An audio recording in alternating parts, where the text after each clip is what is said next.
ছাত্ররা সে সময় সামনের সারি থেকে আন্দোলন করেছিলেন। সারা বাংলাদেশের সকল শিক্ষার্থী পুরো ছাত্র সমাজ আমরা দেখছি যে এই আন্দোলনের সোচ্চার ছিল।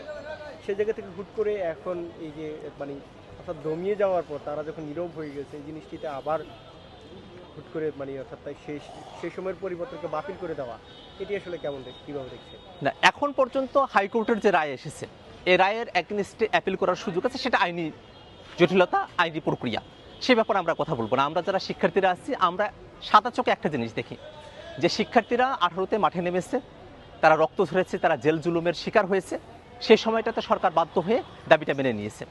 আবার এখন সরকার যেহেতু পরপর তারপরে 2টা নির্বাচন তারা উতরে গিয়ে ফেসিবাদের চূড়ান্ত রূপ তারা বহিঃপ্রকাশ তারা দেখিয়েছে, এই সময়টাতে এসে তারা দেশের জনগণ, আপামর ছাত্র সমাজ তাদের কাউকেই কেয়ার করতে চাচ্ছে না।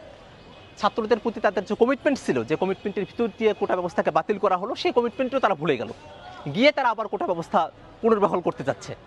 এটা হচ্ছে অন্তর্বর্তী যে সময় গেছে সেই সময়ের আওয়ামী লীগ সরকার যে ফেসিবাদকে টিকিয়ে রেখেছে এবং সেই ফেসিবাদ যে আরও শক্তিশালী হয়েছে তারই একটা নমুনা মাত্র।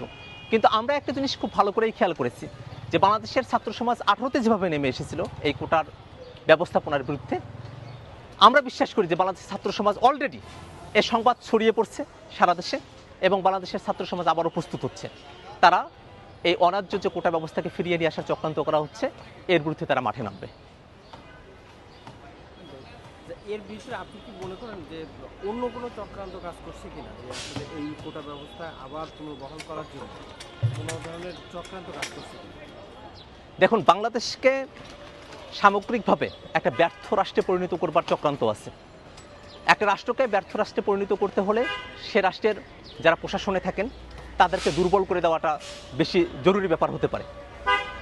তো তুলনামূলকভাবে এদেশের যারা শিক্ষিত জনগোষ্ঠী যারা আছেন, যারা মেধাবী, যারা পরিশ্রম করছেন, তাদেরকে যদি হতাশ করে দেওয়া যায় তাহলে তারা দেশ থেকে সরে যাবে, দেশের ব্যাপারে তারা আগ্রহ হারায় ফেলবে এবং তুলনামূলকভাবে যারা সুযোগ সন্ধানী যারা আছেন তারা দেশের বিভিন্ন জায়গায় বসে থাকবেন এবং তারা লুটে পুটে দেশটাকে শেষ করবার মতো সুযোগগুলো তারা পেয়ে যাবেন।